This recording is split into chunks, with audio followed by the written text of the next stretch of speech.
Assalamualaikum warahmatullahi wabarakatuh. Perkenalkan, nama saya Mega Rindiani dengan NIM B1B1210006, Prodi Ilmu Pemerintahan, Fakultas Hukum Universitas Jambi.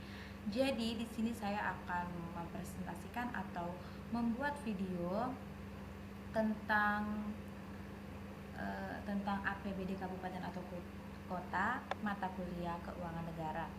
Nah, di sini saya akan membagikan PPT-nya. Nah, APBD Kabupaten atau Kota.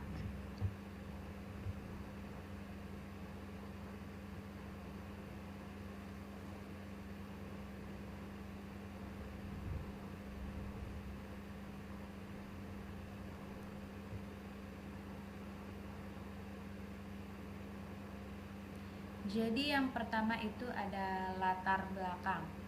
Nah, latar belakang dari APBD Kabupaten atau Kota yaitu yang saya buat di sini, anggaran pendapatan dan belanja daerah atau biasa disebut dengan APBD adalah rencana keuangan tahunan pemerintah daerah yang dibahas dan disetujui bersama oleh pemerintah daerah dan DPRD dan ditetapkan dengan peraturan daerah, serta proses penyusunan anggaran baik itu APBD atau APBN seringkali menjadi isu penting yang menjadi sorotan masyarakat. Bahkan APBD atau APBN tersebut menjadi alat politik yang digunakan oleh pemerintah sendiri maupun pihak oposisi.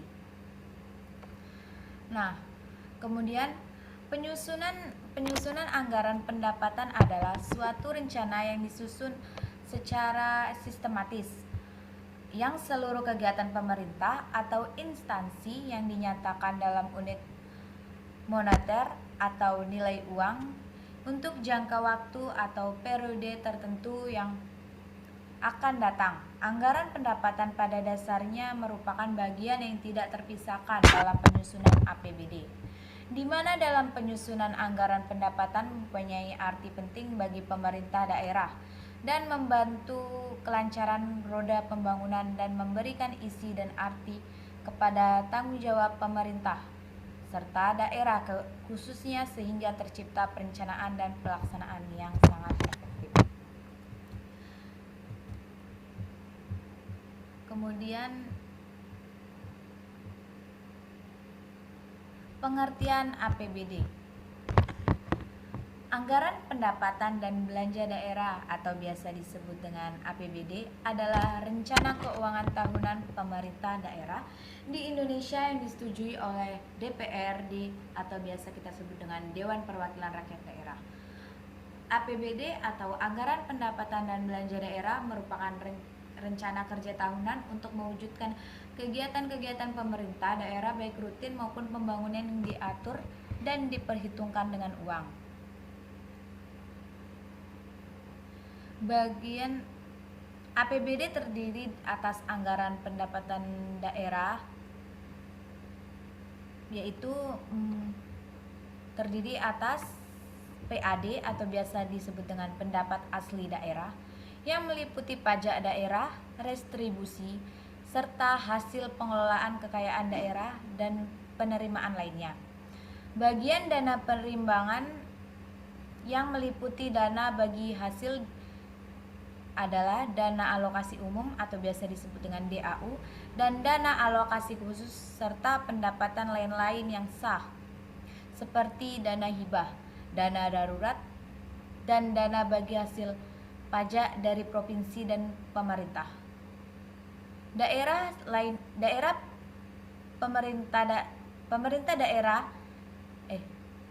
lainnya dana penyesuaian dan otonomi khusus, bantuan keuangan dari provinsi atau pemerintah daerah lainnya dan pendapat lain-lain.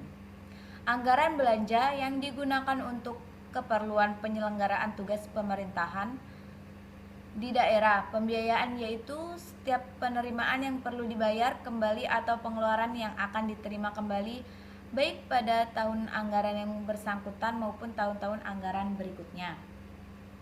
Itu tadi adalah pengertian dari APBD yang biasa kita sebut dengan anggaran pendapat dan belanja daerah.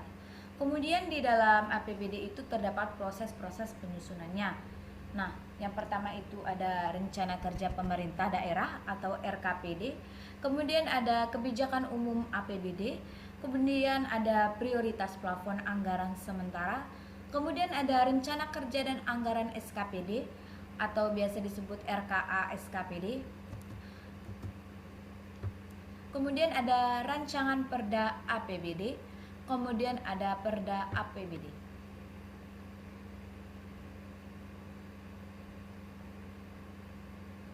Nah, yang pertama yaitu Rencana Kerja Pemerintah Daerah atau RKPD. Nah, RKPD merupakan penyusunan APBD didasarkan pola perencanaan yang sudah ditetapkan terlebih dahulu. Mengenai program dan kegiatan yang akan dilaksanakan, bila dilihat dari produktif waktunya, perencanaan di tingkat pemerintah daerah dibagi menjadi 3 kategori, yaitu yang pertama rencana jangka panjang daerah atau biasa kita sebut dengan RPJPD, merupakan perencanaan daerah pemerintah untuk periode 20 tahun, rencana jangka menengah daerah, rencana kerja pemerintah daerah atau RKPD, rencana kerja dan anggaran SKPD. RPJMD merupakan perencanaan pemerintah daerah untuk periode 5 tahun. Dan rencana kerja pemerintah daerah atau RKPD merupakan perencanaan tahunan daerah. Sedangkan perencanaan di tingkat SKPD terdiri dari rencana strategi atau biasa kita sebut Renstra. SKPD merupakan rencana untuk periode 5 tahun dan rencana kerja Renja SKPD merupakan rencana kerja tahunan SKPD. Proses penyusunan perencanaan di tingkat Satker dan Pemda dapat diuraikan sebagai berikut. SKPD menyusun rencana strategis, yaitu Renstra SKPD yang menurut visi misi, tujuan, strategi, kebijakan, program, dan kegiatan pembangunan yang bersifat indikatif sesuai dengan tugas dan fungsinya masing-masing. Penyusunan Renstra SKPD dimaksud berpedoman pada Rencana Pembangunan Jangka Menengah Daerah RPJMD. RPJMD memuat arah kebijakan keuangan daerah, strategi pembangunan daerah, kebijakan umum dan program SKPD lintas SKPD dan program kewilayahan. Kemudian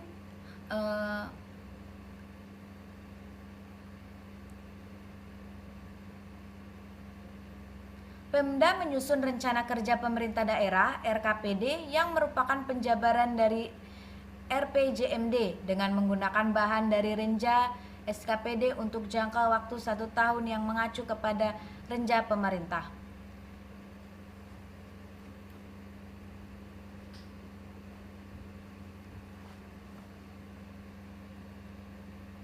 Renja SKPD merupakan penjabaran dari Renstra SKPD yang disusun berdasarkan evaluasi pencapaian pelaksanaan program dan kegiatan tahun-tahun sebelumnya.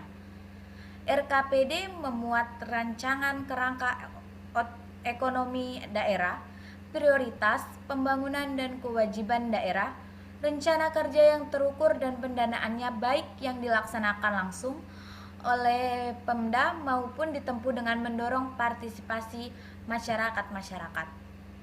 Kemudian kewajiban daerah sebagaimana dimaksud di atas adalah mempertimbangkan prestasi capaian standar pelayanan minimal sesuai dengan peraturan perundang-undangan. RKPD disusun untuk menjamin keterkaitan dan konsistensi antara perencanaan, penganggaran, pelaksanaan, dan pengawasan. Penyusunan RKPD diselesaikan selambat-lambatnya akhir bulan Mei tahun anggaran sebelumnya. Kemudian RKPD ditetapkan dengan peraturan kepala daerah. Kemudian di dalam RKPD yaitu yang pertama ada Pengertian Standar Pelayanan Minimal atau biasa disebut dengan SPM.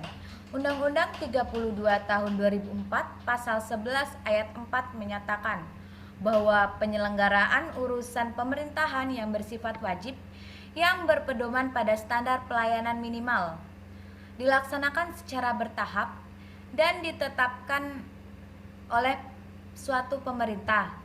Di lain pihak peraturan pemerintah, yaitu biasa kita sebut dengan PP nomor 58 tahun 2003 pasal 39 ayat 2 menyebutkan bahwa standar pelayanan minimal merupakan tolak ukur kinerja dalam menentukan pencapaian jenis dan mutu pelayanan dasar merupakan urusan wajib daerah.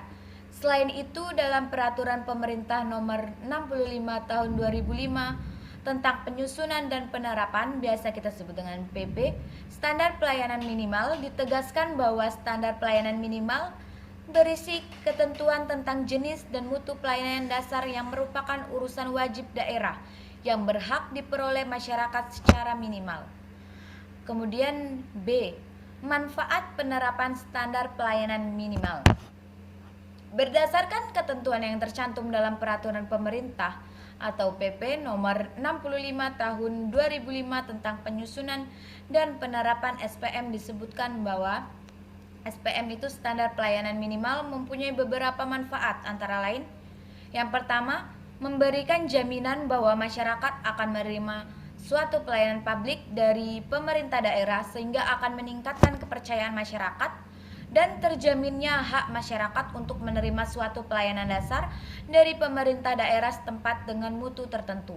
Yang kedua, dengan ditetapkannya SPM akan dapat ditentukan jumlah anggaran yang dibutuhkan untuk menyediakan suatu pelayanan publik sehingga SPM dapat dijadikan dasar untuk penentuan kebutuhan pembiayaan daerah. Yang ketiga yaitu standar pelayanan minimal dapat dipakai sebagai landasan dalam menentukan perimbangan keuangan dan atau bantuan yang lain lebih adil dan transparan. C, yaitu prinsip-prinsip penerapan standar pelayanan minimal. Beragamnya kondisi daerah, baik kondisi ekonomi, sosial, budaya, maupun kondisi geografis akan berdampak pada kemampuan daerah dalam memberikan pelayanan kepada masyarakat. Dengan kata lain, setiap daerah mempunyai kemampuan yang berbeda dalam mengimplementasikan standar pelayanan minimal. Oleh karena itu, prinsip-prinsip dalam penerapan standar pelayanan minimal perlu dipahami. Peraturan pemerintah nomor 65 tahun 2005 menyebutkan bahwa prinsip-prinsip penerapan standar pelayanan minimal sebagai berikut. Yang pertama, standar pelayanan minimal disusun sebagai alat pemerintah pusat dan alat pemerintah daerah untuk menjamin akses dan mutu pelayanan dasar kepada masyarakat secara merata dalam penyelenggaraan urusan wajib. Yang kedua, standar pelayanan minimal ditetapkan oleh pemerintah pusat dan diberlakukan untuk pemerintah dan pemerintahan daerah, yaitu tentang provinsi dan pemerintah kabupaten atau kota. Yang ketiga, penerapan standar pelayanan minimal oleh pemerintahan daerah merupakan bagian dari penyelenggaraan pelayanan daerah nasional. Yang keempat, standar pelayanan minimal bersifat sederhana, konkret, mudah diatur, terbuka, terjangkau, serta dapat dipertanggungjawabkan dan mempunyai batas waktu pencapaian. Yang kelima, standar pelayanan minimal harus dijadikan acuan dalam perencanaan daerah, penganggaran, pengawasan, pelaporan, serta sebagai alat untuk menilai pencapaian kerja. Nah, setelah rencana kerja pemerintah daerah atau biasa kita sebut dengan RKPD, kemudian ada kebijakan umum dari APBD, serta prioritas plafon anggaran sementara. Suatu jembatan antara proses perumusan kebijakan dan penganggaran merupakan hal yang penting dan sangat mendasar agar kebijakan menjadi realitas dan bukan hanya sekedar harapan. Untuk tujuan ini harus ditetapkan setidaknya dua aturan yang jelas, yaitu A. Implikasi dari perubahan kebijakan yang diusulkan terhadap suatu sumber.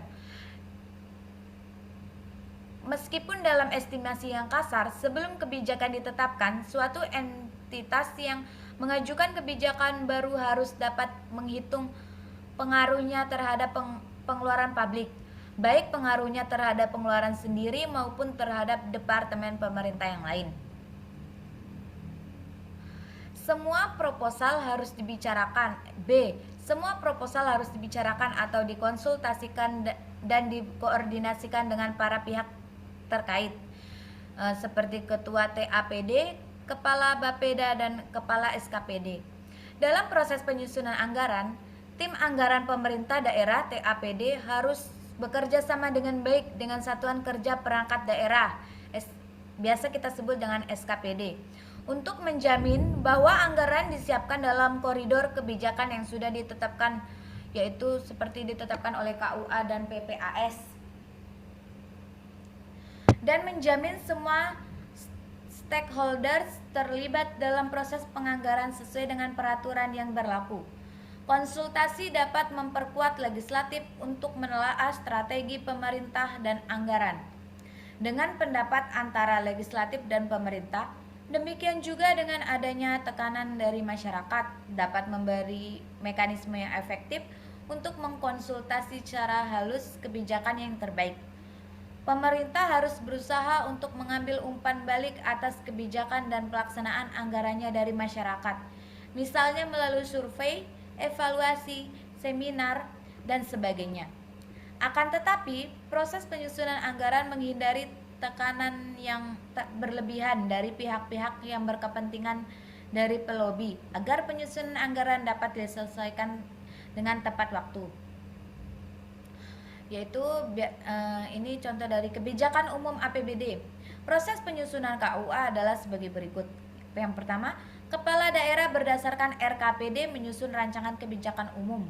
Yang kedua, penyusunan RKUA berpedoman pada pedoman penyusunan APBD yang ditetapkan oleh Menteri Dalam Negeri setiap tahun.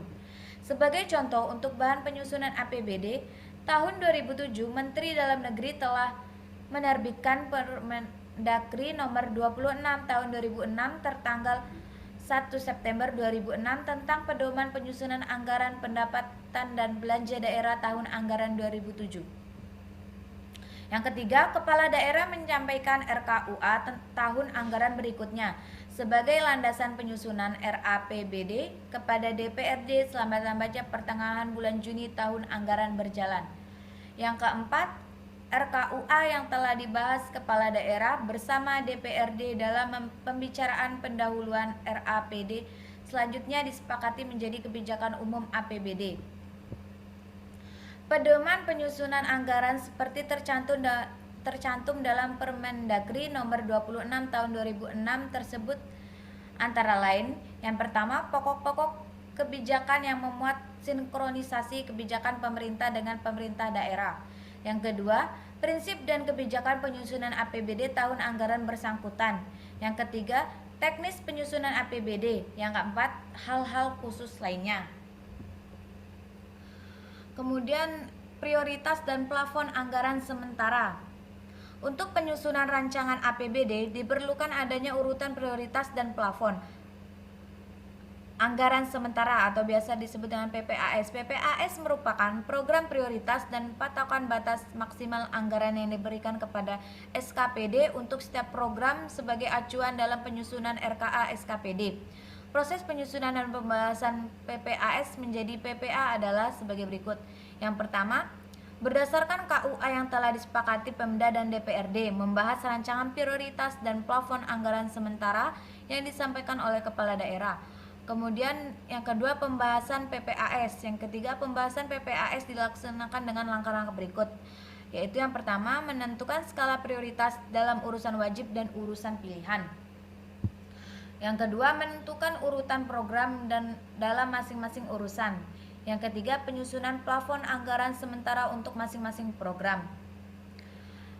Ini yang keempat, ini proses penyusunan PPAS. Yang keempat, KUA dan PPAS yang telah dibahas dan disepakati bersama kepala daerah dan DPRD dituangkan dalam nota kesepakatan yang ditandatangani bersama oleh kepala daerah dan pimpinan DPRD.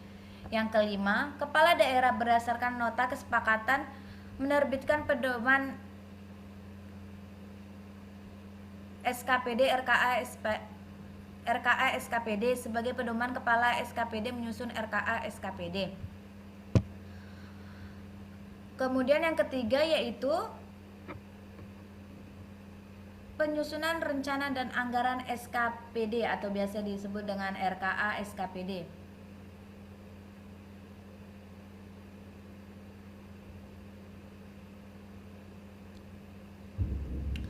Menurut pasal 89 ayat 3 Permendagri nomor 13 tahun 2006, setelah ada nota kesepakatan tersebut di atas, tim anggaran TAPD menyiapkan surat edaran kepala daerah tentang pedoman penyusunan RKA SKPD yang harus diterbitkan paling lambat awal bulan Agustus tahun anggaran berjalan. Pengaturan pada aspek perencanaan dianggarkan agar seluruh penyusunan APBD semaksimal mungkin dapat menunjukkan latar belakang pengambilan keputusan dalam penetapan arah kebijakan umum, skala prioritas, dan penetapan alokasi serta distribusi sumber daya dengan melibatkan partisipasi masyarakat. Sementara itu, penyusunan anggaran dilakukan dengan 3 pendekatan, yaitu pendekatan kerangka pengeluaran jangka menengah atau biasa disebut KBJM, pendekatan anggaran terpadu, dan pendekatan anggaran kinerja. Kemudian ada rancangan Perda APBD. RKA SKPD yang telah disusun, dibahas dan disepakati bersama antara Kepala SKPD dan Tim Anggaran Pemerintah Daerah atau TAPD digunakan sebagai dasar untuk penyiapan Raperda APBD. Raperda ini disusun oleh pejabat pengelola keuangan daerah yang untuk disampaikan oleh kepala daerah. Raperda tentang APBD harus dilengkapi dengan lampiran-lampiran sebagai berikut. A. Ringkasan APBD menurut urusan wajib dan urusan pilihan. Ringkasan APBD menurut urusan pemerintah daerah dan organisasi. C. Rincian APBD menurut urusan pemerintah daerah, organisasi, pendapatan, belanja, dan pembiayaan. D. Rekapitulasi belanja daerah menurut urusan pemerintah dan organisasi kegiatan. E. Daftar piutang daerah. F. Daftar penyertaan modal investasi daerah. H. Daftar perkiraan dan pengurusan aset tanpa daerah, tetap daerah. Kemudian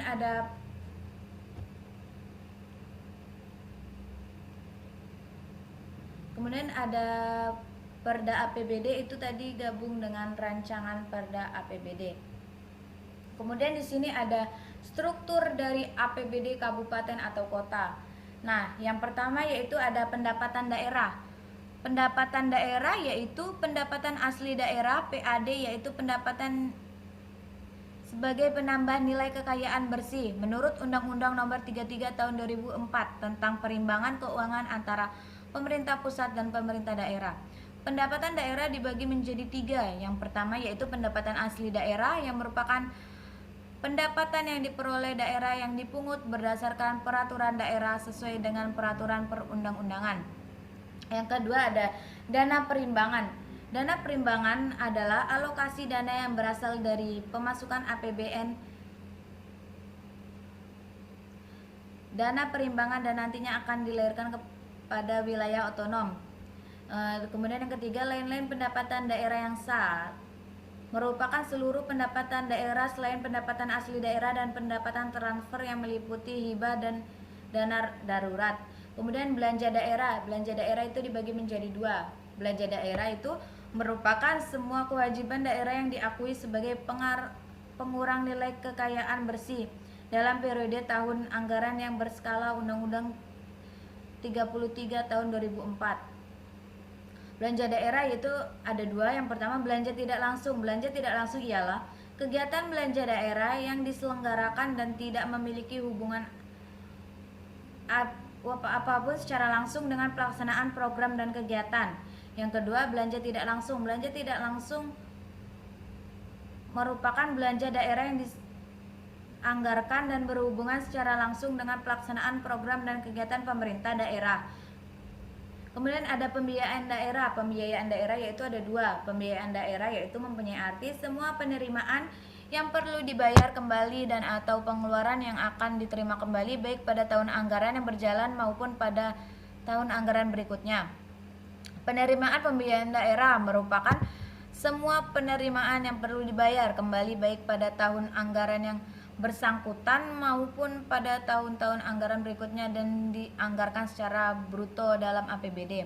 Kemudian ada pengeluaran pembiayaan daerah, merupakan semua pengeluaran yang perlu diterima kembali baik pada tahun anggaran yang bersangkutan maupun pada tahun-tahun anggaran berikutnya dan dianggarkan secara bruto dalam APBD.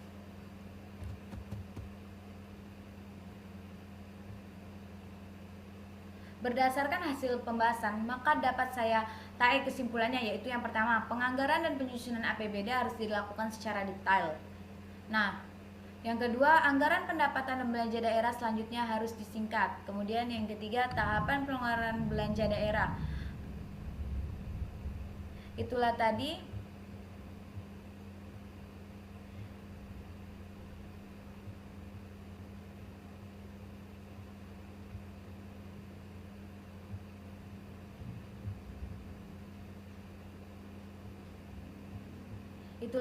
hasil video saya. Jika ada kurangnya saya mohon maaf. Saya Airi. Wassalamualaikum warahmatullahi wabarakatuh.